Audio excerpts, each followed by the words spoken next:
Good afternoon. Welcome to our student athletes, our coaching staff, athletic staff, and your families.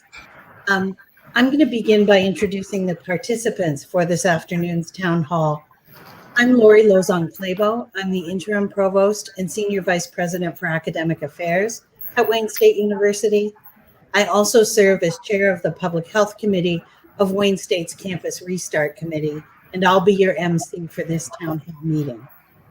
Joining us today, M. Roy Wilson is the president of Wayne State University, a noted epidemiologist and health disparities researcher. And then the next three participants in our town hall are all members of the Wayne State University Public Health Committee. First, Dr. Paul Kilgore is the director of research in the Eugene Applebaum College of Pharmacy and Health Sciences. Dr. Mark Zervos is the Assistant Dean of Global Affairs in the School of Medicine, and he is also the Division Head of Infectious Diseases for the Henry Ford Health System. Dean Ramona Bankert is the Interim Dean of the College of Nursing and has responsibility for the overall operations of the Campus Health Center. And the familiar face you also see on the screen is Rob Fournier, our Director of Athletics.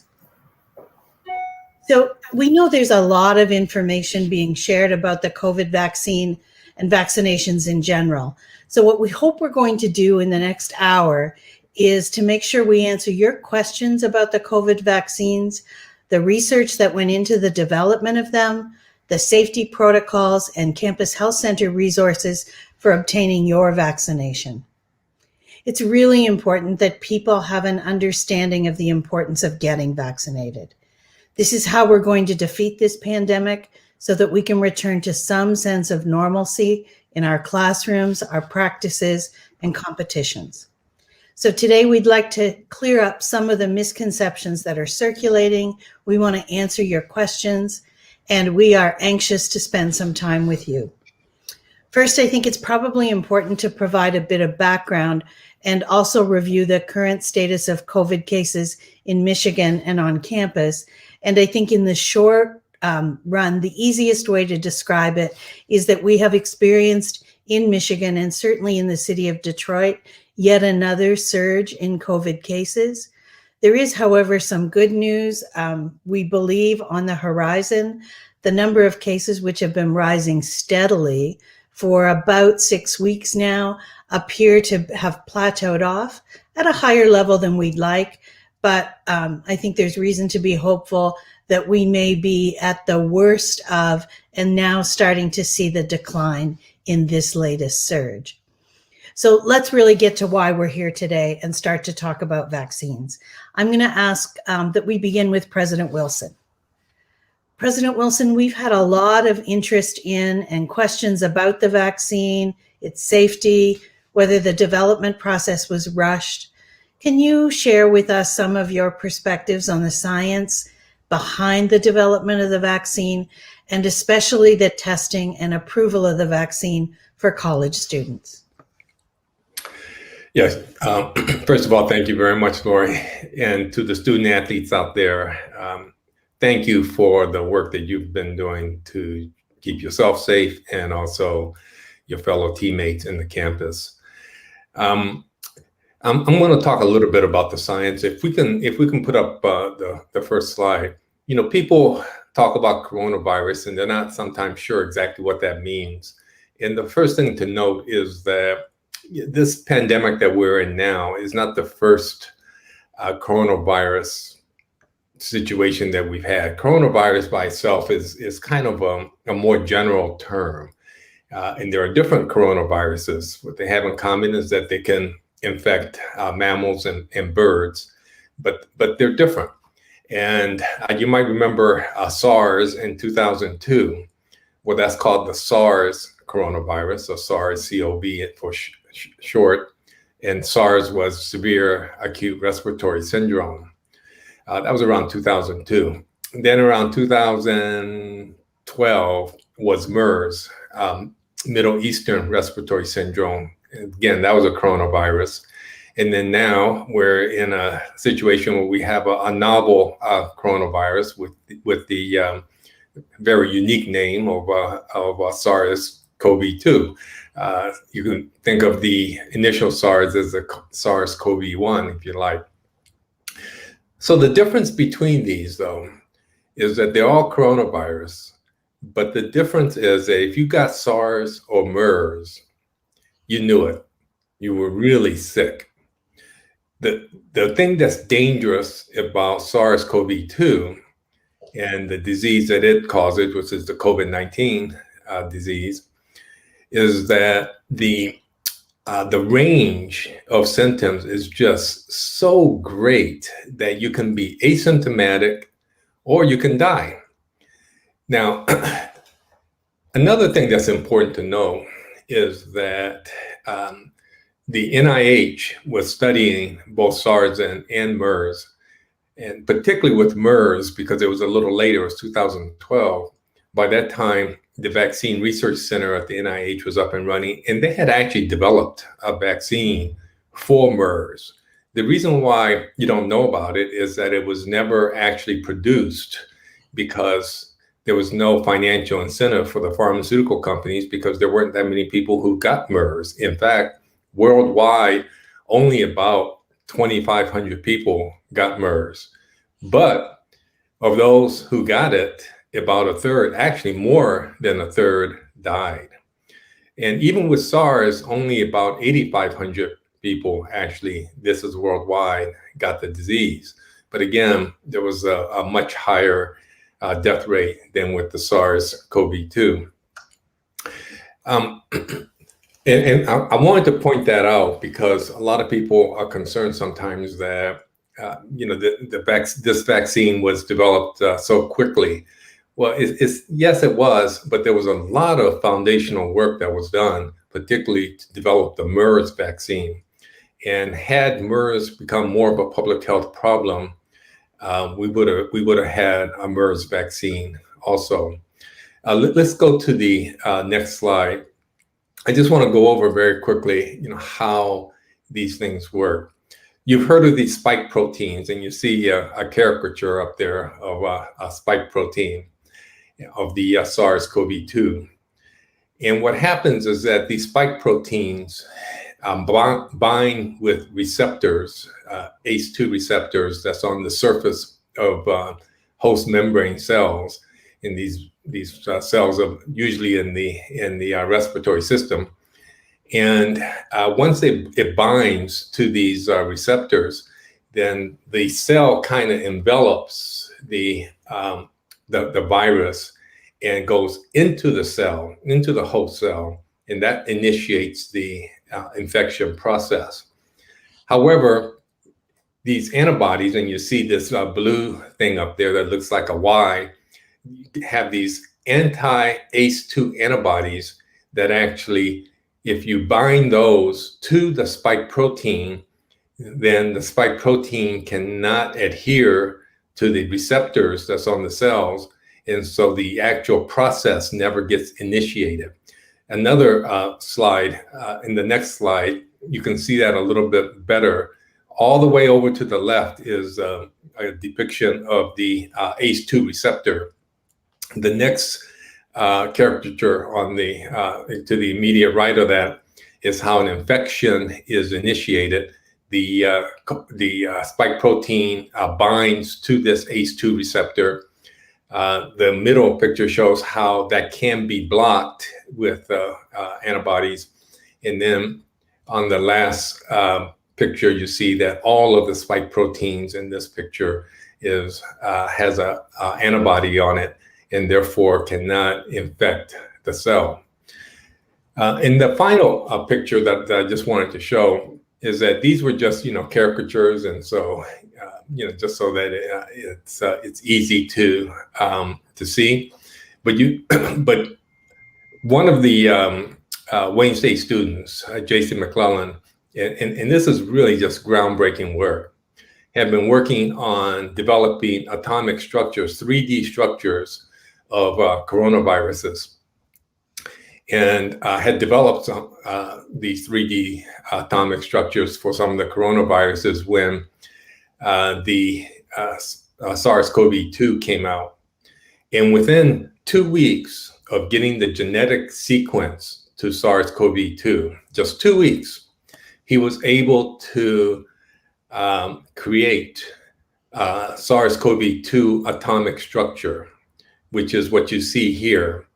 And then the reason why that's important, of course, is that the antibodies that are made depend on the genetic sequencing of these structures. And so he was able to show exactly what these structures look like and what the genetic sequencing were in a way that you can precisely build the antibodies for this.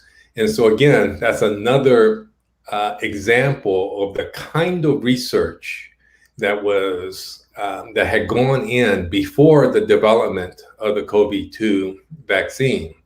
There was already work being done on developing these atomic structures, and there's other examples of other work that had been done on these other coronaviruses that made it possible to go quickly once the COVID-2 became a problem. And I'll stop there. Oh, you did ask about the approval process. Let me just say this, because I don't want to go on too long, but I was part of the FDA advisory panel for drugs for, I don't know, I think it was 7 years. It was a while ago, so I don't remember. And I chaired several of these. And so I'm very familiar with the process, and I will tell you that I have never ever seen a more transparent process than what went on through this one for the EUA emergency use authorization of the vaccines, both the Pfizer, Moderna, and Johnson & Johnson. To go through that process, I watched it very, very carefully in the level of scrutiny, in the level of oversight by the data safety monitoring committees of these panels was really impressive, and making them out to be public the way they did was also very important for transparency. So, just from experience, I'm just very impressed with the level of transparency that went into the approval process. And if we have time later during the question and answers, I can talk a little bit more about what that actual process means and what EUA emergency use authorization means and things like that. But I want other people to get a chance to speak also. Thank you. Thanks, President Wilson. I think next I'll call on Dr. Kilgore. Dr. Kilgore, you and Dr. Zervos were among investigators in the Moderna and J&J vaccine trials. President Wilson's given us a nice overview of the science, but can you tell us a bit about the history of the work done in Detroit and across the country? And we have an audience of young people with us today. Can you talk a little bit about any aspects of the studies that focus specifically on the administration of these vaccines in young adults? Absolutely. Thank you very much, Interim Provost Clabo. It's great to be here. And, Dr. Zervos and myself are really honored to serve as co-principal investigators for the Moderna vaccine trial and the Johnson & Johnson vaccine trial site here in Metro Detroit. And actually in Metro Detroit, in our vaccine trial clinic that we have here, and I'm actually in our clinic right now, we've enrolled 1,120 adults, including 721 adults in the Moderna 2-dose trial, and then 399 in the Johnson & Johnson 1-dose vaccine trial. And as you know, I think, Moderna, the phase 3 trial, actually enrolled 30,400 people overall. And our site here in Detroit ranked 36th out of 99 centers enrolling participants.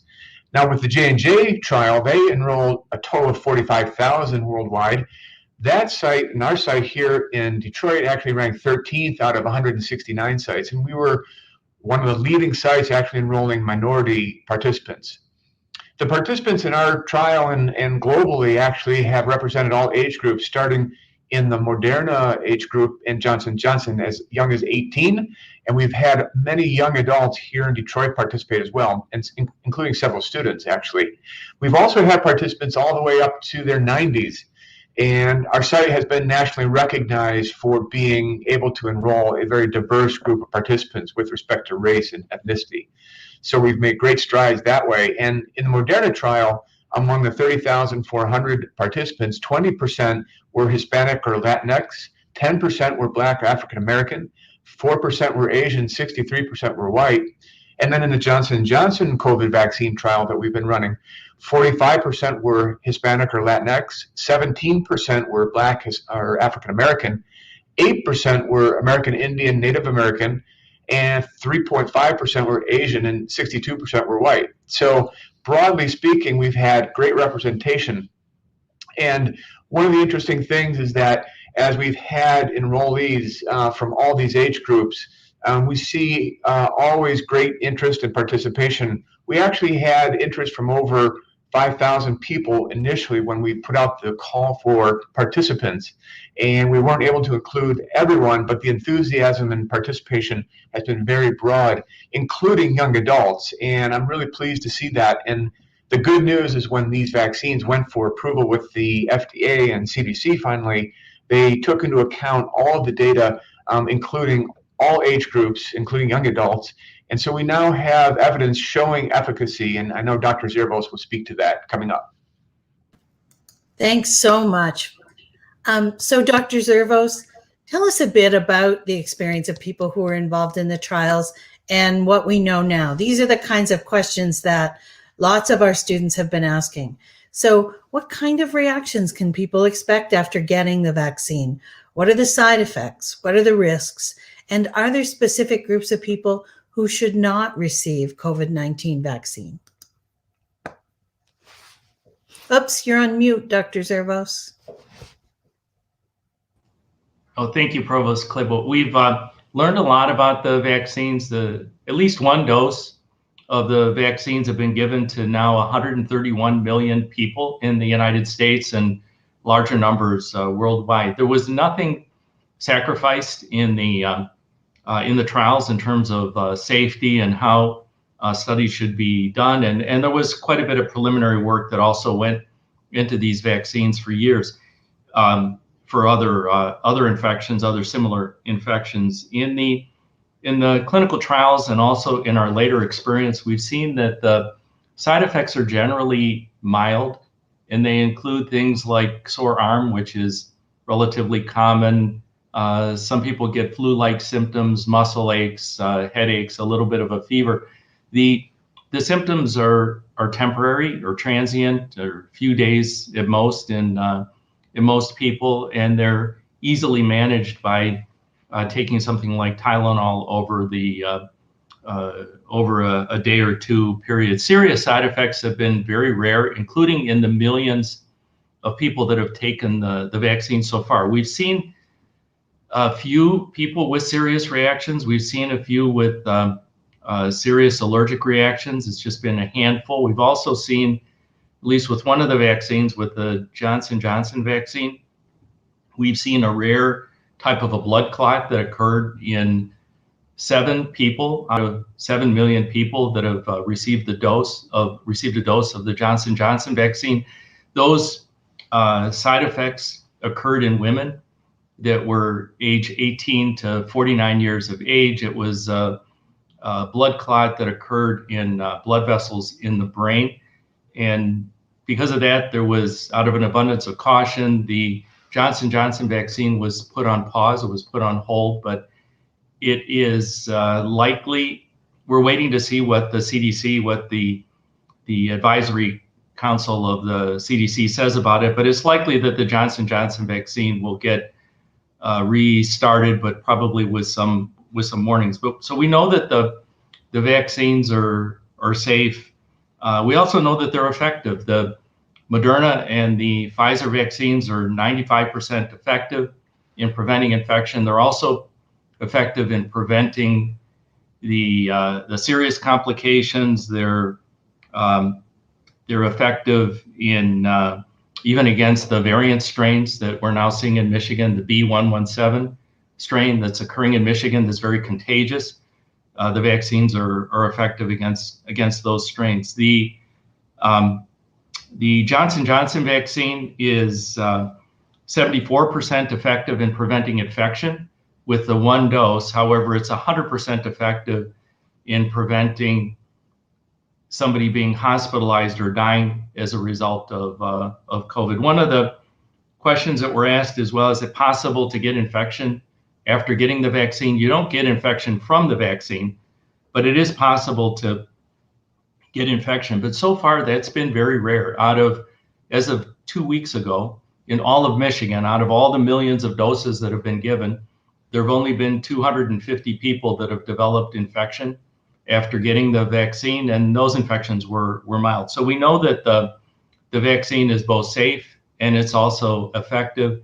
And we also know that the disease is serious. The hospitals are filled with people with COVID. I just got finished with rounding, and our intensive care units are filled. And it's not just older people. We're seeing younger people that are getting hospitalized with COVID, including very serious infection.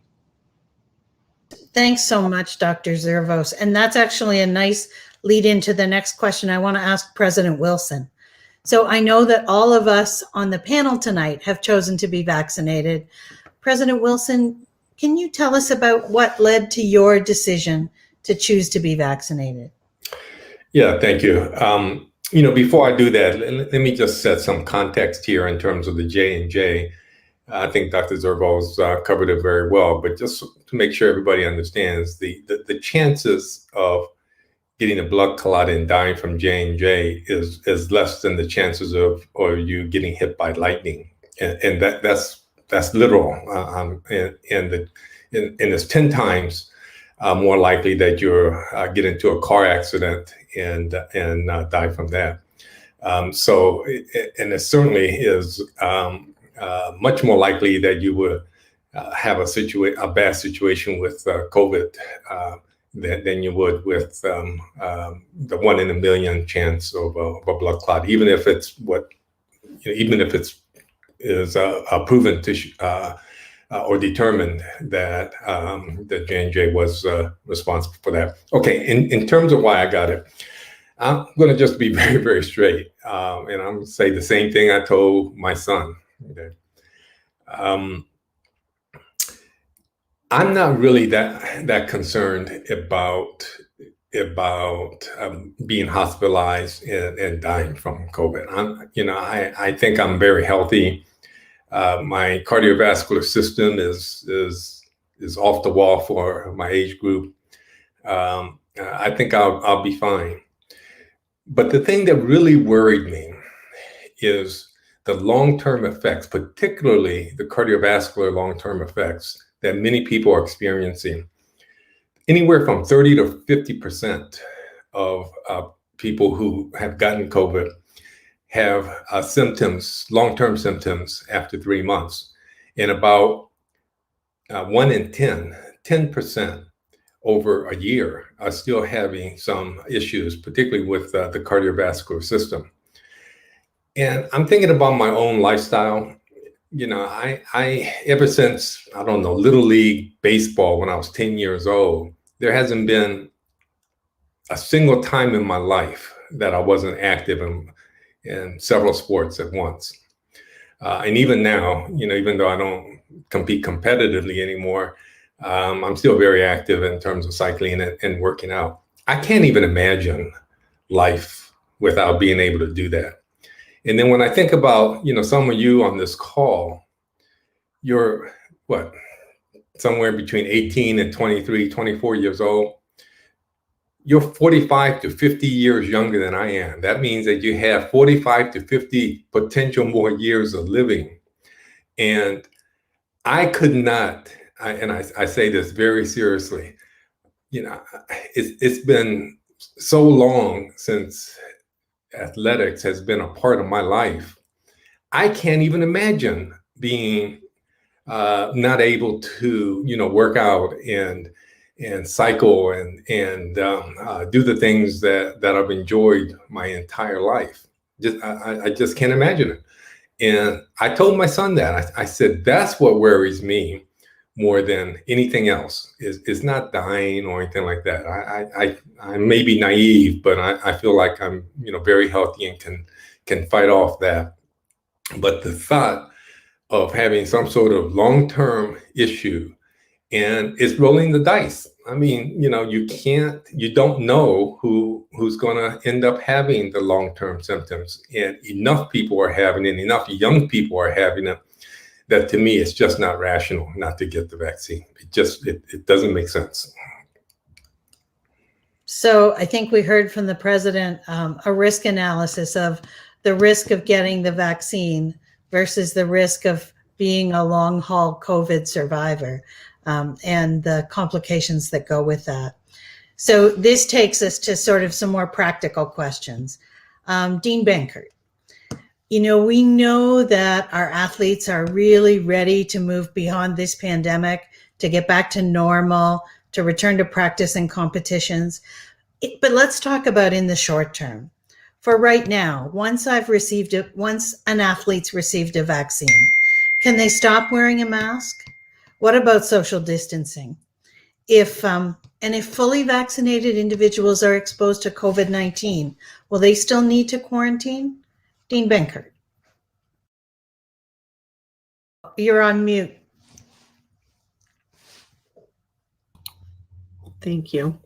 So there's a few questions. Let me take them one at a time. Currently, according to the CDC, we haven't, and all infectious disease experts, we haven't reached a herd immunity platform yet. And so the current recommendation, even if you've received the vaccine, whichever vaccine you receive, you should still continue to wear a mask.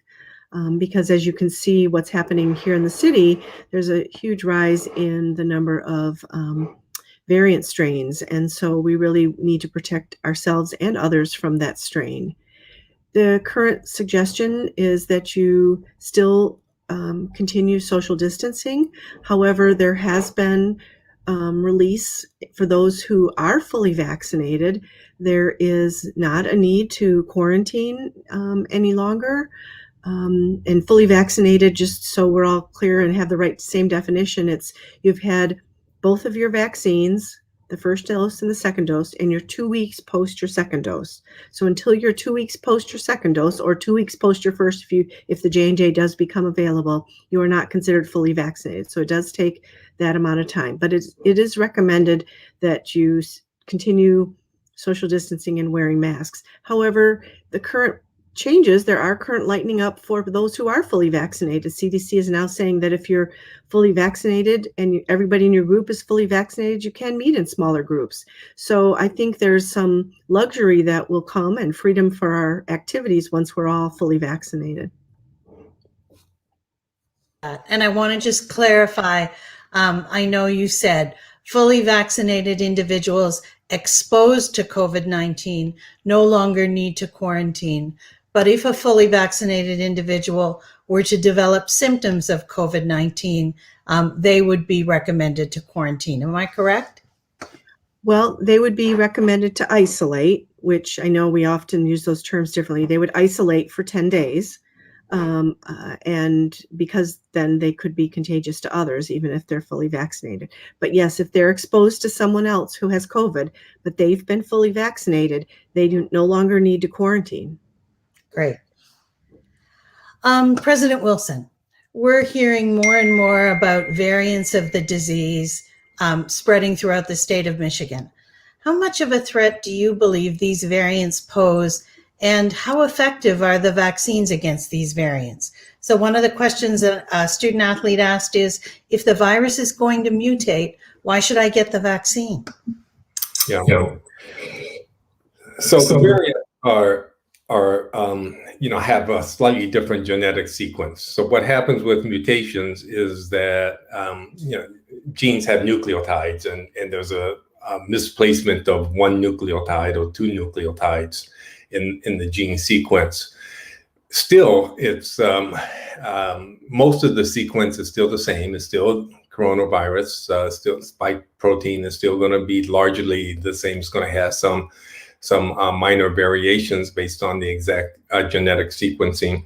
So for right now, the vaccines that are available does have some effectiveness. Now, whether or not it is the ideal vaccine for that particular variant is debatable, and certainly, but that can be done. That can be the exact vaccine for that particular variant can be made, and it's relatively trivial to do that. All the technology is there. It's just a matter of the production issues of doing it. And if it becomes enough of a problem that either the variants become so overwhelming, or the vaccines that we currently have are not as effective, then I would anticipate that the pharmaceutical companies will start changing the formulation of the vaccines to fit exactly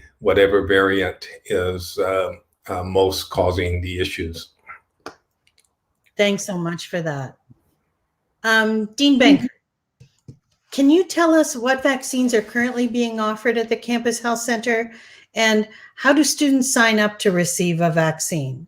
So if they get, and the other question I'm seeing is, if I receive my first dose of either Pfizer or Moderna, but then I move off campus before I'm scheduled for my second dose, how do I schedule a second dose? Sorry, Dean Bankert, I ask you 3 questions every time I pull you up. That's okay. All good questions. So currently we are offering the Pfizer and the Moderna. We are asking the majority of individuals, though, to schedule for the Pfizer, which is being offered at the Student Center building. You can make your appointment by going to the Campus Health Center website, which is health.wayne.edu/coronavirus tag vaccine. But if you just go to campushealth.wayne.edu, health.wayne.edu, you can find the links to the coronavirus vaccine, and you just sign up for an appointment. If you, in both of those are 2 doses. One is for Pfizer, it's 3 weeks after the first one. For Moderna, it's 4 weeks after the first one. If you are off campus, many sites will allow you to get the second dose with them, but you do need to retain the information with the lot number and the type that you got. It is a bit of a challenge finding a site to do the second dose, but they will do it. I know that Myers and several of the local pharmacies in the area will provide the second dose if you have the documentation of where you got your first dose.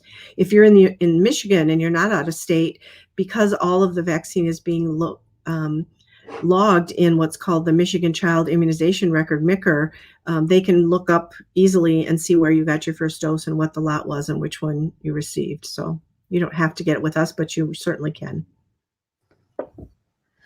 Okay, we've had a lot of questions submitted by coaching staff and athletes, so I'm going to just do a rapid fire round with our panelists asking some of these. Let's see. Dr. Kilgore, if I'm taking birth control, should I be concerned about getting the vaccine? Am I at increased risk of a blood clot if I receive Pfizer or Moderna? There's no data that tells us right now that anyone taking oral contraceptives are at increased risk of forming a blood clot following receipt of any one of the vaccines, including the Pfizer, Moderna, or J&J vaccines. And that is always going to be looked at very carefully in the current analysis of the cases with the blood clots. That has not really emerged as a risk factor to date, but later on this week, we're going to be listening very carefully to the ACIP meeting. That's going to be occurring on April 23rd currently, and we hope that we're going to have more information about these cases. But so far, that is not a risk factor that we know. Great. Let's see, Dr. Zervos. As a person of color, I've read about the past Tuskegee medical trials. With that in mind, how can you tell me that I should feel safe with the current vaccine? You know, that's a very important question, and there has been a history of abuses in research. Tuskegee was an example of that. There are also many issues that we're aware of health disparities, racial disparities. It's also important to recognize that COVID has affected people of color with a significantly more of an adverse outcome than in others. And the trials that have been done very carefully to include minority populations. So we know that the vaccine is safe and effective in minority population. We're aware of the issues of trust, and we're working to build trust. We've done immunizations with the city, with the Detroit Health Department, working in minority communities, working with local leaders, working with pastors to build up vaccine confidence, and it is an important issue. But it is also important to recognize that the studies were done, including in Detroit, using not only very careful methods, but enrolling all age groups and enrolling minority populations. Thanks a lot. Dr. Kilgore, if I get the vaccine now, today, this week, will I be required to get a booster to return to practice in the fall? And what does that say about the reliability of the vaccine? The short answer is we don't know that a booster will be required in the fall. That's going to be looked at very carefully in the next few weeks, actually. There are trials planned to look at the use of a booster dose against some of the variants that are emerging. The UK strain that's been spoken about is a really highly transmissible strain, much different, much more transmissible than the original SARS coronavirus 2 strain. So that's going to be looked at. But my recommendation is to realize that when you get a vaccine dose, the first dose is very important. That gives you 80% protection with the Moderna and the Pfizer vaccine. When you get that second dose, after 2 weeks, you will have 90% protection. So the second dose is very, very important for both the Moderna and the Pfizer vaccine. Thanks so much. I think for the next series of questions, I'm going to ask if we can bring both President Wilson and Athletic Director Fournier. So some really good questions about athletic operations for this summer and the fall. So first one, for football summer workouts, can we still do the workouts without having to get the vaccine and just choose to get tested 3 times a week instead? President Wilson, you want to take that? Yeah, sure. I'm happy to take that. No, just testing by itself is not going to be adequate. And I will tell you something which I think is probably inevitable. I think the chances of this is much higher than the chances of not, and that is that we're likely going to issue a mandate that all students, faculty, and staff are going to have to be vaccinated if they want to participate on activities on campus, including athletics. So I'm anticipating that announcement is going to come out soon. We haven't done it yet because I wanted to see what would happen with incentives, and obviously if the vaccine uptake is really strong without a mandate, then that's what I would have preferred. But more and more, as I'm thinking about it, I'm pretty sure now that we're gonna issue a mandate, and obviously if we do that, and it's likely that we will, athletics will have to abide by the same rules as the rest of the campus. And so, again, I'm presaging this, but expect it. And I would just add to that, Provost, that I've always said you can't test your way out of a pandemic. The testing was there to help us. It was a guideline. But if we're going to get through this and get back to that normal, we're going to have to vaccinate. And it's inevitable we have to get to that stage. Thanks, Rob. So this next one is a situation none of us hope happens. A student says, if the university happens to shut down next fall, will teams that have at least 80% of their team vaccinated be required to pause as well? Or can they continue playing if they have all necessary precautions in place? Well, I think a couple of things there. 80% was kind of a marker where you will want to get at, but ultimately, I think you've heard the professionals say tonight, I'm speaking to the student athletes and the coaches, we have to get to a place where herd immunity is going to kick in. So that's going to require everybody to to be active in getting a vaccine. And,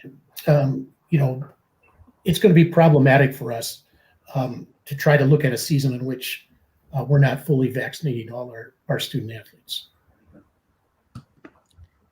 So a related question, what if I have a scholarship, but I don't want to submit to a vaccine? Will I be able to maintain my scholarship? Yeah, I don't want to, I think the best way for me to answer that question is, we'll look at those individual cases as they come up. Obviously, there could be exceptions. Some people might have a religious a belief that's foreign to taking a vaccine. There might be some other consideration, but part of being a student athlete is making sacrifices. You make sacrifices academically. You have so many requirements you have to meet in order to be involved in competition. You have stringent weightlifting and conditioning activities that you go through. I see this as just one more condition to be part of that. If somebody comes in and there's we can see a rationale or a purpose why that scholarship should be honored without participation, we'll take a look at that, as we have in the past.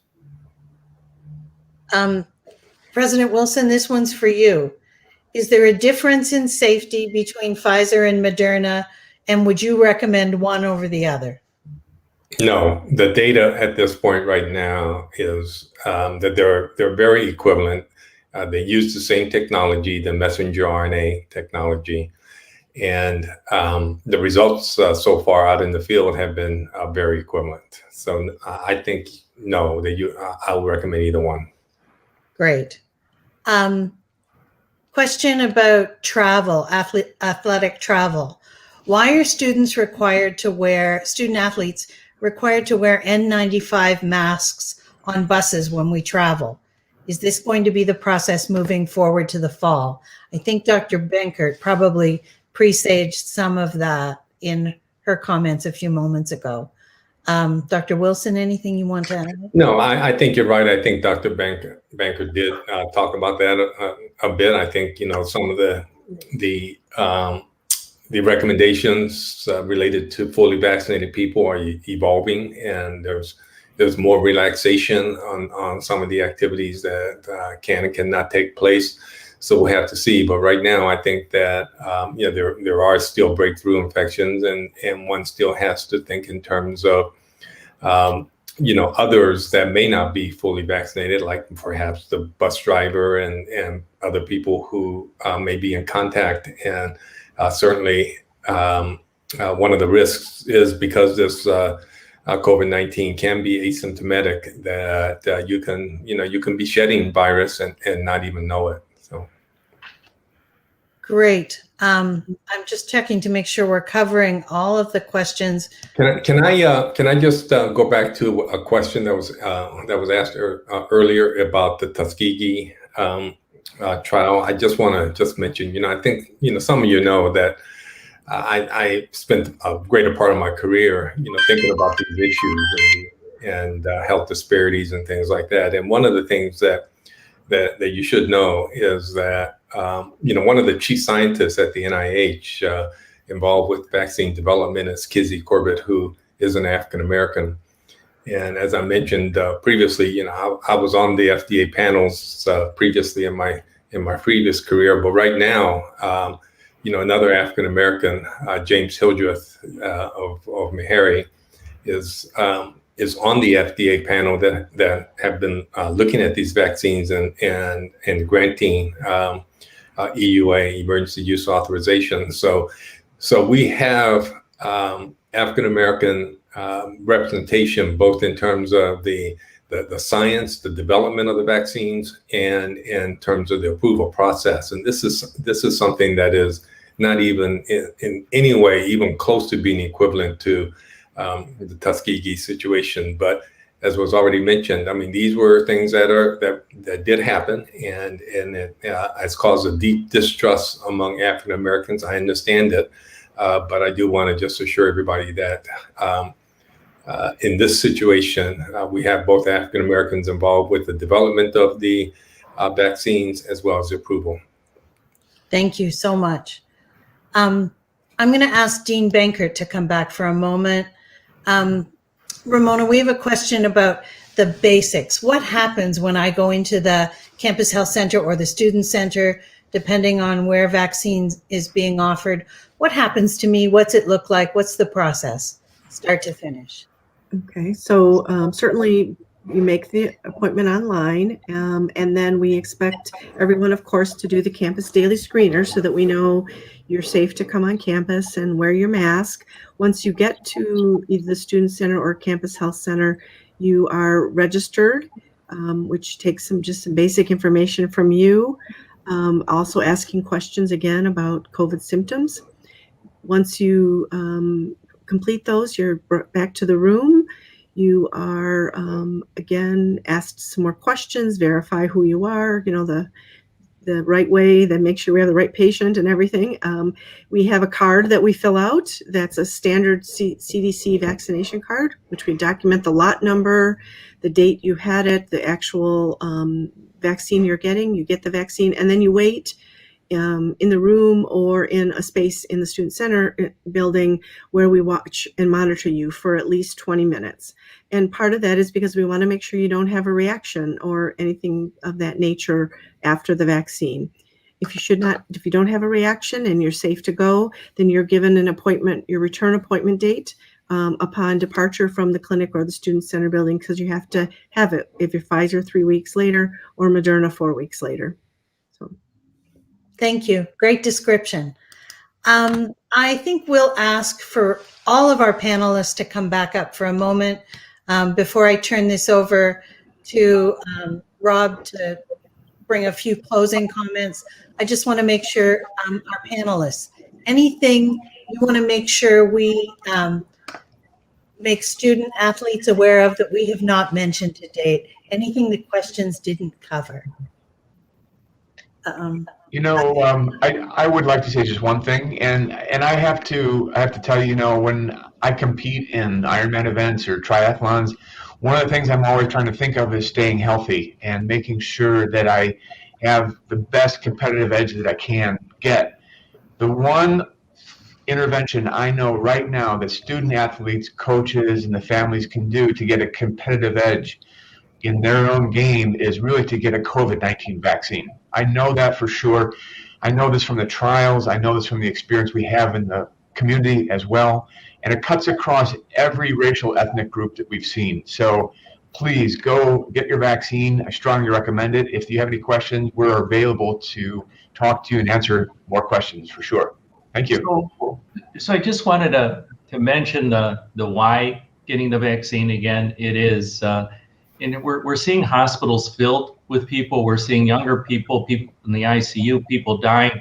It is, and there's also, even if you don't end up in the hospital, like Dr. Wilson said, there's these long haul symptoms which last for months and are debilitating and are occurring in young people. And there's also the part about infecting others. When we see 80-year-old coming in, with COVID, and we ask how they got it, it was, it's often from a young person who's had infected and is visiting. And there are a lot of reasons to get the vaccine, and a rare side effect that occurs in 1 in a million, is or less than getting hit by lightning, is nothing like getting COVID, which can land you up in the hospital or long-term symptoms or die from, or have a relative die from. So I just, as somebody who sees people with COVID and has seen it for the last year, it's just it's something that can affect all of us. So I just concerned about our health. The only thing I would add, Lori, is that just so everybody knows, what we're experiencing now is very different from what we experienced in the spring and even in the fall. The age group that is most common now in terms of getting the COVID-19 is the 20 to 29-year-old age group. That's the age group that's most affected. And the 10 to 19-year-old age group is catching up. I mean, it's right behind the heels of the 20 to 29-year-olds. Whereas earlier we were talking about really the elderly population, and many young people probably thought, okay, well, it doesn't really affect them. But the demographics that we're talking about in terms of the current student athletes is the demographic that is most at risk right now. And so I just want to implore everyone to not take a chance. It's just not worth it. So we're getting close to our time, but I have two questions that have just shown up in the chat in the last few minutes, and I want to make sure we answer them before we leave. The first, I'm going to direct to Dr. Zervos. There seems to be some rumors circulating that the receipt of the vaccine has some impact on sexual functioning, particularly in young males. Any truth to that? No, there's no impact on sexual function, no impact on fertility, no impact on pregnancy. Okay, that was the next question, was results on for young female athletes considering the vaccine. Any concerns about future reproductive decisions? No, and it's been looked at in that situation. No evidence of that. Well, with that being said, I think we have answered each of the questions that's come to us tonight, but I want you to know that members of the Public Health Committee are available to answer your questions at any point, and you can submit those to phc@wayne.edu, and we'll make sure that our experts on the committee are able to answer your questions. I hope you've been hearing tonight the reasons we chose to get vaccinated and the reasons we hope you'll make the same choice. When you're ready to schedule your vaccine, please visit the Campus Health Center website that was provided on the screen earlier. And for the latest information on where the university stands in terms of operations and more details on the vaccine, you can go to wayne.edu/coronavirus. And now I think for some closing comments, I will turn the screen over to Rob Fournier. Thank you, Provost Clabo. I appreciate all the student athletes and coaches being on the call tonight. I was talking to an athletic director earlier today, and I told him about this call, and he was like, "How did you get all those people to be part of it?" And I said, "Well, really, that just shows the leadership of the campus, and certainly credit to President Wilson, who's really been engaged in this process." Special thanks to Provost Clabo, who's chaired, as she mentioned, the Campus Restart Committee. But throughout this long period of time, since March 17th of last year, I have asked her many, many questions. She's always been responsive, engaged, and proactive in trying to do what's best for our student athletes. I certainly appreciate Dr. Zervos and Dr. Kilgore being part of this tonight as busy professionals, as well as our team doctors from Henry Ford who were listening in, Dr. Whitlow and Dr. Moeller. I also want to thank Dean Bankert again for her leadership and her assistance, and a special acknowledgement to President Wilson. When he says he's an athlete, he's being kind. If you're ever going down the highway and you see a bike go by you when you're in your car, that's probably President Wilson. But I think as a credit to his activeness, as you heard him say tonight, he really gets it. He understands the competitive nature of student athletes. He understands the community that student athletes form, and he understands the camaraderie. And that's why throughout this whole process, he's been very supportive of athletics, being engaged, and continuing to be a part of the life of a student athlete. And I think we owe him, as well as the members of this committee, a great deal of thanks for their active participation. I know there's going to be a lot more questions in the coming weeks. We're going to continue to answer those questions and get you the best reliable information. I hope tonight that we've started to address some of those questions and you'll feel better about going forward and getting a vaccine. Stay strong, stay warrior strong, and let's work on getting that vaccine. Thank you.